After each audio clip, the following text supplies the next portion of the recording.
Okay, Mujeeb, yeah, ready. So we're recording.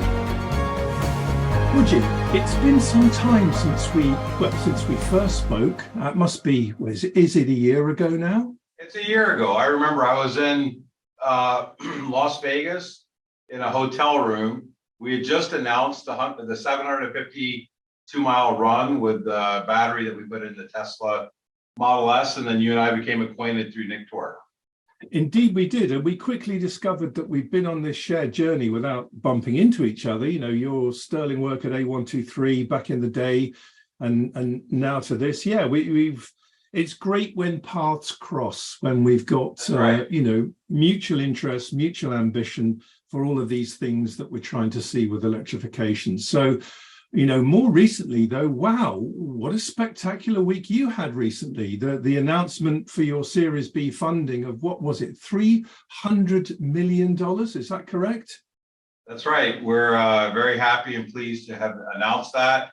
And now we intend to use that funding to progress the agenda on creating first factories here in Michigan and developing the localized supply chain. Yeah, that's wonderful. And are you already building a battery factory? Is that called One Circle? Did I read that somewhere? It's called One Circle. It's a 659,000 square feet building that's located in Southeast Michigan. We took possession of the completed building in January. So it had been built by a company for a different purpose through our partnership with the state of Michigan and DTE, because they had a large power supply node or grid connection at that building. We gained a lease hold on that building, and then we are now moving into it. By July of this year, we'll have the first equipment landing in the factory, and by the end of the year, we'll be making small quantities of cells, leading up to full production by the end of next year. Well, two things really on all of that. Number one, yeah, again, congratulations. But I've got to be honest, from this side of the pond, I'm pretty envious that these things are happening now in America. What would a good engineer call this stuff? It's the convergence of things. It's integration. That's what it is. It's integration of ambition, political rhetoric, turning that rhetoric into reality. The Inflation Reduction Act is an extraordinary declaration of intent. And the other thing about that I'm very impressed by is how quickly it seems to be bearing fruit, how fast you now have inward investment in the States. To be blunt, it's giving us here in Europe a bit of a problem, because it's definitely drawing things away from Europe. But that's called leadership, and we all know what's been happening in Asia for the past decade. So it's about time that we saw a more global perspective. But can I get into quickly, because I know I've only got you for a few minutes. You mentioned localize the supply chain. What's that going to actually mean? Because geology is what it is. This stuff in the ground is all over the world. Without going through the list, how do you localize that, given the realities of geology and the like? Can you give us a quick flavor of that, please? Yeah, I think, first of all, the topic of IRA and convergence, where the topic of U.S. making investments, whether it's the investor community or the government or private companies, it's now not about a sustainability environmental only. There's also a component of it, which is supply chain. We went through the pandemic, supply chains shut down because of geography, but then also it's a national security topic. If we're going to see a massive shift in energy transition, we need to have a leadership position in localizing those products. So for us, it started out with analyzing the type of materials and looking to abandon the use of materials that would be problematic in localizing to this market. So cobalt is one example. There are other examples where we have just said, okay, if we're going to develop products that have long range, let's not do it with materials that are going to be hard to localize or hard to create a manufacturing supply chain here in North America. We selected out of quite thorough research iron and manganese as the two cathode materials that are quite abundant no matter what market we go in. we can find our way into localizing those materials, whether it's Europe, Asia, North America, South America. Iron and manganese are not difficult materials to get anywhere in the world. And I think it's interesting that abundance goes along with cost. They're the lowest cost cathode materials and they're the most abundant. That's obvious. When you have something very abundant, it's going to be lower cost. Yeah. And then as we used innovation in system design and chemistry and cell development to create the range or the energy density that's needed to make the market satisfied, but we constrain the problem in the beginning with the right materials. And so that's how we're. Got it. So that's the cathode side. Anode side, I presume you're still reliant on graphite, but obviously graphite primarily. Yeah. Yeah. But interestingly, on graphite, there's two sources of graphite. Obvious. One is a natural graphite, and more natural graphites are being brought to the battery community with low cost and even better performance on cycle life, which was the one pause that most people have with natural graphite. But artificial graphites are now also becoming more prevalent at low cost, primarily because of the source of energy. And in our anode-free cell, as you know, we deleted the graphite. Yeah, so one way absolutely. to get there on energy density and cost is to try to delete a component. And so we have a mixture of trying to avoid materials and then using more abundant materials. Yeah. Do you know what? I really like this approach because I'm a great believer in, the adage of not putting your eggs in one basket. So I like that very much. Can I ask you another key question in terms of what I think is coming at us, which is bi-directional charging? We already see it on the Ford F-150 Lightning.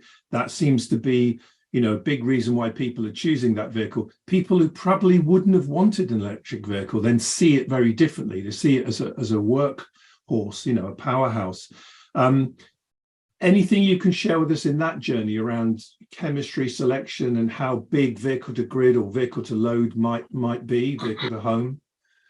Yeah, I think it actually definitely covers many sectors, chemistry and also user benefits. It doesn't make sense to have such a large asset, this battery, and not take advantage of it in stationary grid related objectives. For example, we think of today the electric car as coming to either to the home or to the workplace and charging. It's using energy. And the primary deployment is you driving around. If just 20 cars in a parking lot would donate their energy to a building at the right time, meaning the building could say, I need a supportive 30-minute supply to avoid a peak that would then lower my total cost in the month per kilowatt hour. That's a new way to earn revenue for an electric car. And bidirectionality is necessary for that. You have to be able to not just take energy from the grid, but put it back into the building. So imagine you drive in, you make a setting, you're like, yeah, I'm willing to give you like a third of my battery's capacity. I charged at home at a low cost last night. You're gonna buy it from me today at a much higher premium because you're avoiding a cost. I'm supporting your local grid. Then the buildings that are offering charging stations, they don't do it because they're philanthropic or that they're trying to satisfy 10 employees that have electric cars. They put charging stations everywhere because the cars that are coming in are actually supporting the building. That moment is coming. I think we're like within a decade where electric cars are not just the right solution for transportation, but they are also going to stabilize building power demand consumption variation. They're also going to provide benefits back to the owners of these electric cars where they get paid for that service. But the chemistries have to be very durable to handle that. Now we have two ways that energy is being used, one on the road, another one by the buildings needing energy. And wouldn't it be great to think about your car as a water carrier? You bring it to work and you share the asset with your family at work to try to improve the function of that building. Wouldn't that be great? what's not to like, as you say, so I think, the prospect of this is quite extraordinary, and you scale it up with all those vehicles on the road. You're absolutely right. I think it could well herald a very big shift in how we can faster accelerate renewable energy, because of course the cost of solar is spectacularly lower than it ever was, but the challenge remains that intermittency in storage. So if this is coming to the rescue of it, it's like the cavalry arriving, Mujeeb. That's what it's like. It's just like the cavalry. You're right. Well, look, and I've just been thinking, when you previously talked to me about using what you've got, not going all over the world, you reduce the carbon footprint as well. But that really reminded me of that moment in American history, space history, when Apollo 13 was stuck, was in a predicament, give that an analogy for, like, we all are stuck now with the climate change challenge. But what did they do to find the solution? They thought about work, because it's the only thing they could do, is what was on the ship, what was on the Apollo 13. And that's what they had to use to find the solution. So in a way, that what you described there about not just defaulting to the standard procedure, operating procedure of, go hither and thither all over the world, keep it local. Yeah, I love that. That's definitely put me in mind of Apollo 13, Mujeeb. Do you get my analogy? I do get your analogy, and in fact, it was a liberating decision, as we talked about the beginning of the company. What's our thesis? What is the problem that we're going to endeavor to solve? And if we simply say our thesis is that we're going to do a 3% year-over-year improvement on today's chemistry, we don't exist as a company, because that's not a very important problem to solve. There are many other people that are already solving that. What I could see is that not one single battery company had self-constrained that we will not use cobalt. And then add that we want to double the range of an electric car. To me, putting those ideas together gave us a tough problem to work on.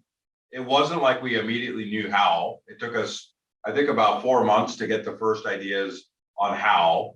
But in that, we created a lot of fertile ground for differentiation. We've created now a dual battery architecture. We've used a lot more lithium iron phosphate.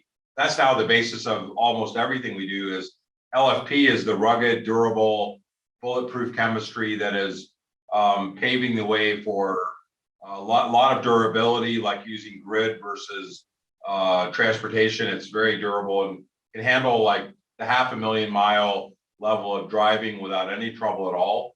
That kind of chemistry paired with exotic range extender chemistries that are going to come into the picture with ability to push range up to, say, 600 miles on a single charge. To us, that looks like a thesis or a future that is long-term, and that we can keep evolving. We can keep getting better at the range extender as time goes on.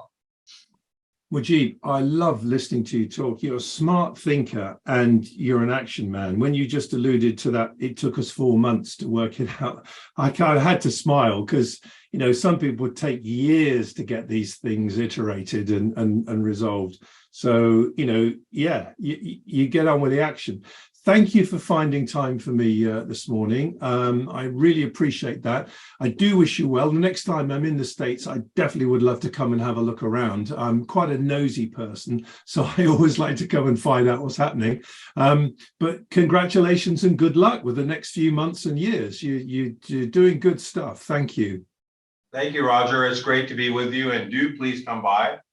We have a little collection of some old history of electric vehicle. You and I talked about the early days and shared some books that we read together, and I'd love to host you, and it'd be great to see you in person. Great, thank you. See you again.